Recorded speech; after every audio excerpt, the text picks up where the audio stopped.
What's going on, guys? Good morning. So it is a nice, bright, and actually pretty warm day today, so we're actually going to be doing the rear end for now. So it sucks we can't finish the JZ, but no worries. Like I said, we'll be doing the rear end for now, since that's actually quite a bit of work as well. Getting all the rotors off, the calipers, all the arms, and maybe if we have time, put the diff back in. Who knows? Let's see. But yeah, that's the plan for today, and hopefully we can get all this stuff finished. So this car has not been touched at all. Like literally all the bolts are still factory. Like I got a WD-40 everything just to get all this stuff off. Gonna lather everything up. I'm definitely gonna start with the spring bucket first because there's a lot of load right here holding everything together. So once I take this off, hopefully everything will be a lot looser and I can have more playroom for everything else. And having the correct tools helps out a lot.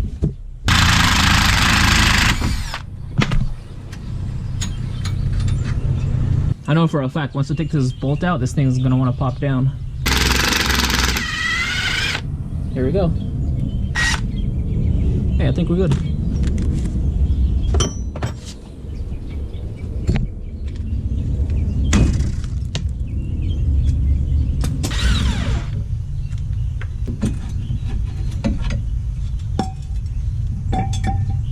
So with the spring bucket off, I'm actually gonna get the caliper off and the whole rotor assembly. Like I said, right tools make such a huge difference.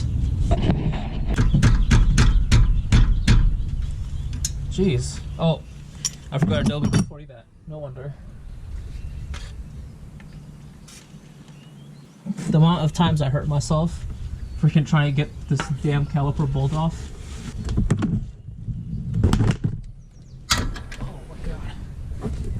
Got a zip tie to hold up the caliper, mainly because I don't want it to be stretching out the brake lines. I'm just gonna keep it right here since we're not taking off this traction arm. Perfect. And it's not pulling down the line at all. Now let's get this thing off. Butter. Okay, so this should just slide right out.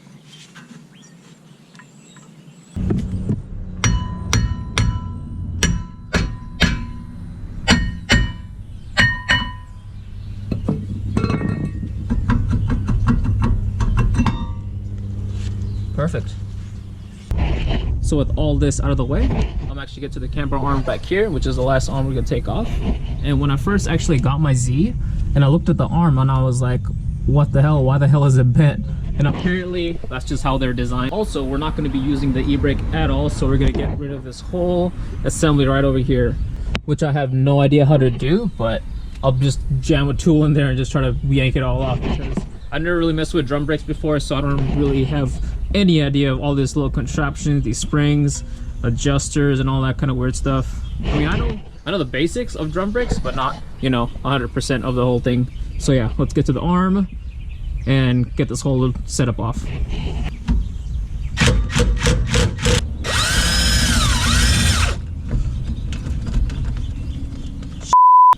That's always a problem with this impact gun. It's good, but it's damn huge. God damn it, there we go.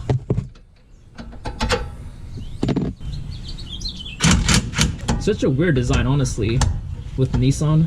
See, I'll show you guys.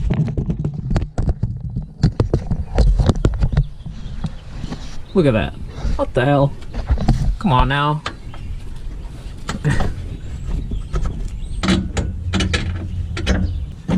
Wow. What a pain.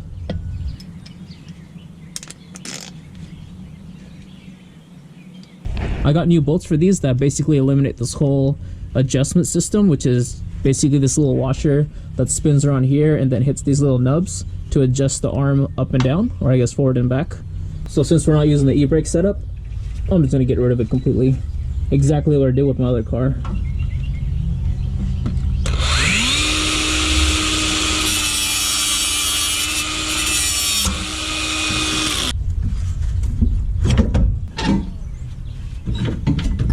That makes it so much easier.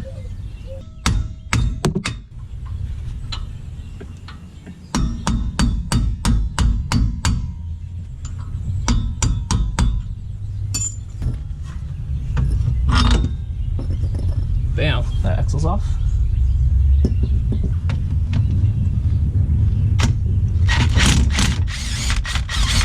so much easier.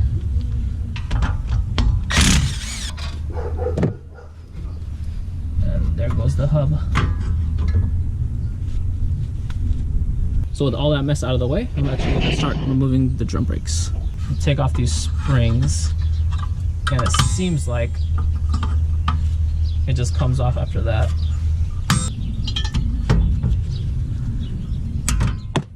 Holy. Okay, yeah, that nearly missed my eye. Alright, there's that. And these should come right out. Oh, gotta take these off.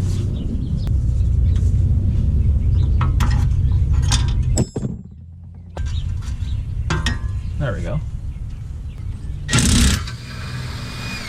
There's the dust shield. Put this on the side for now.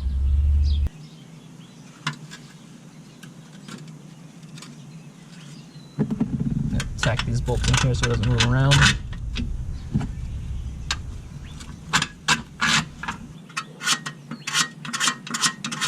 Slide it up over here and here. And I guess let's just get to cutting. And a dual caliper brought to you by FDF. I'm gonna try to cut it along this rim right here.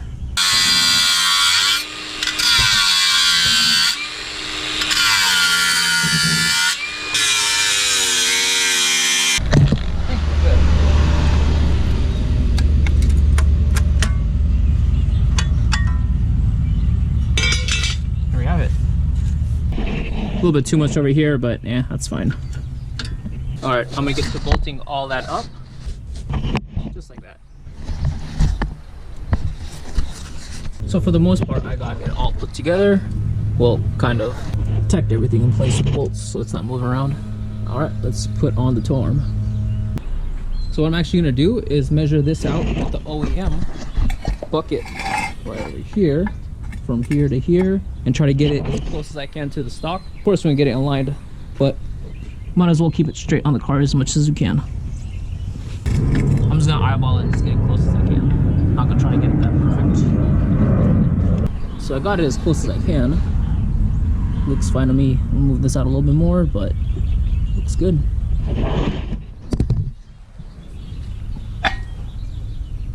Okay.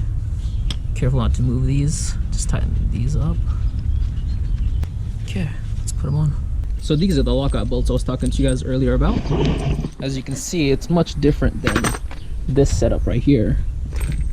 It's basically just a square, holds it right into those little grooves and doesn't move around. Also a product from FDF. Check them out. He has some really good products. Great angle kits and stuff for Z's, S chassis alike. Let's do the camber arms now. I'm gonna measure out the same way that I did with the tow arm, with the OEM arm. Basically get the bolts positioned like I did before and bolt it on.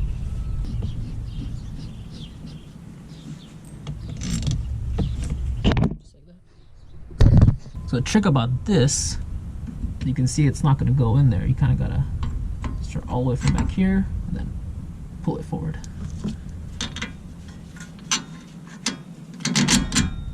So I'll give you guys a quick rundown of these bolts.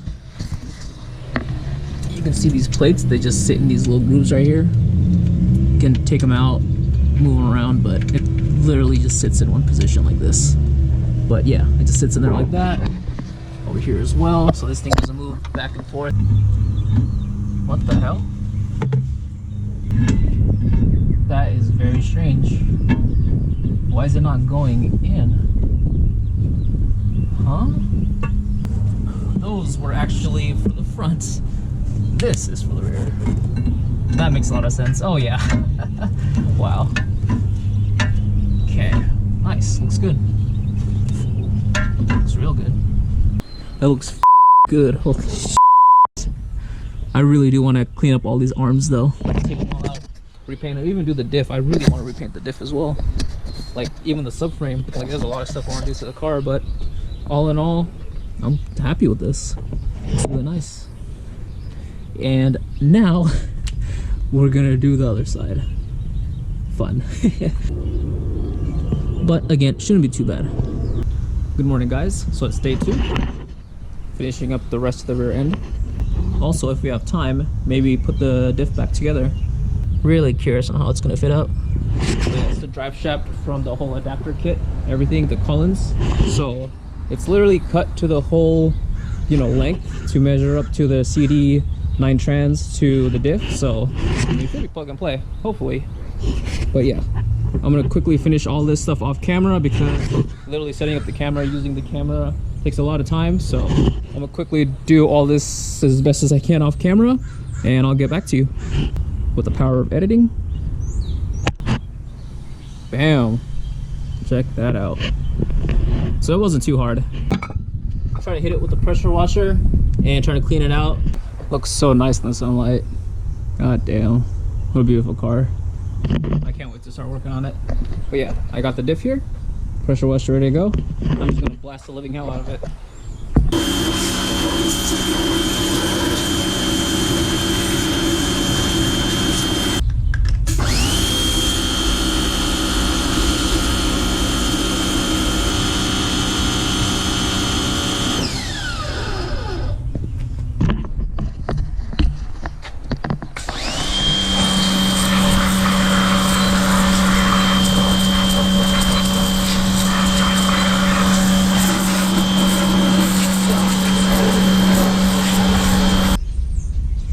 Morning, day 3.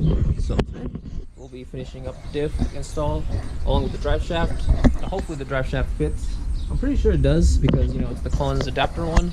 For now, I'm gonna go quickly grab some more gear oil because I'm 1 quart short, and I'll be right back. And we're back. Got the oil, little gasket maker, and also I got the diff on the skateboard mainly because this thing is stupid heavy to carry around for one person. So yeah, this makes it a lot easier. So the plan for right now is to just put on the front cover for the diff and just seal everything up.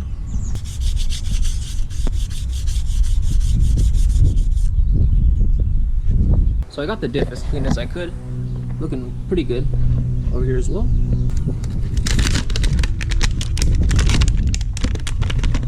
Remember kids, don't litter. And be really careful on how you apply this. Not too much and not too little. And make sure it's a solid bead all the way through.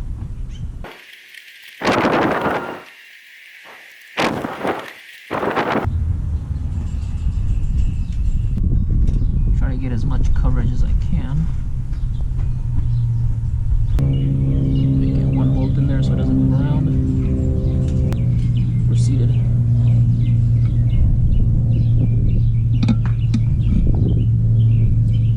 Apply it down, and that's Gucci. Awesome.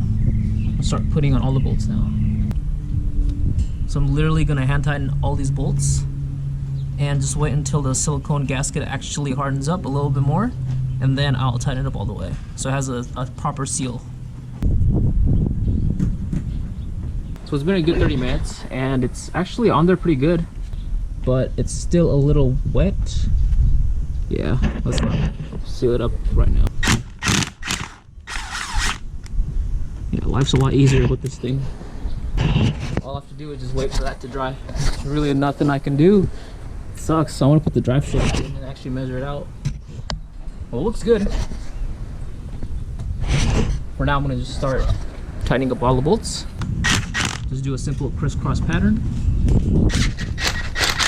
Not even worried about torquing these because, yeah, should be fine.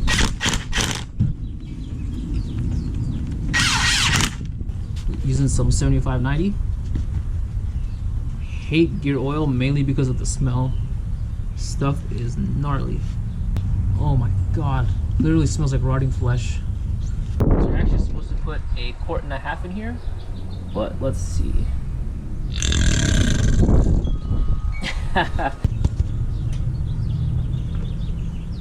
Let me grab a rag. Just gonna tuck some down here so if it does spill, it's not gonna get the cement all stained up.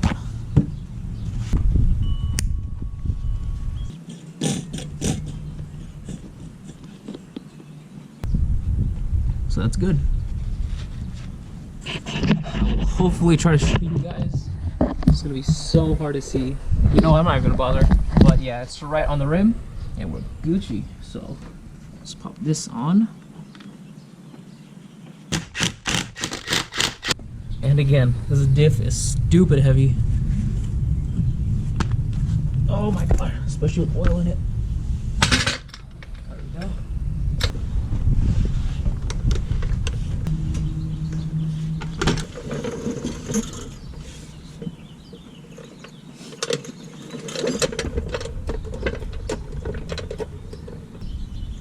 Trying to reposition the jack. Okay, good enough.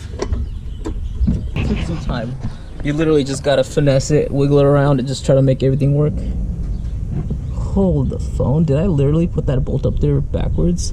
No way, I did not. Oh my god, Chris, you did. See that?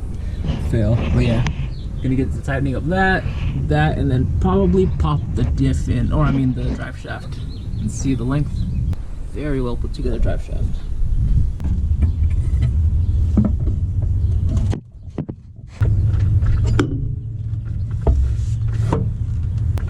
Oh my god, it's perfect. Mr. Collins did it again. Beautiful drive shaft. Look at that. Oh, fits perfectly into the diff. Well, yeah, you guys kind of get the gist, but yeah. Nice. That done. I'm gonna call that for this 3 days of rear-end work. I'm gonna start with the wiring harness because I still don't even have some of the lines and the fittings for the turbo, so yeah, not really much I can do. But I'm glad that we got the rear end finished at least, so now we don't gotta worry about it. I mean, I do gotta put the axles in, but yeah, no worries. So like always, thanks for joining me, guys. See you in the next one. Peace out.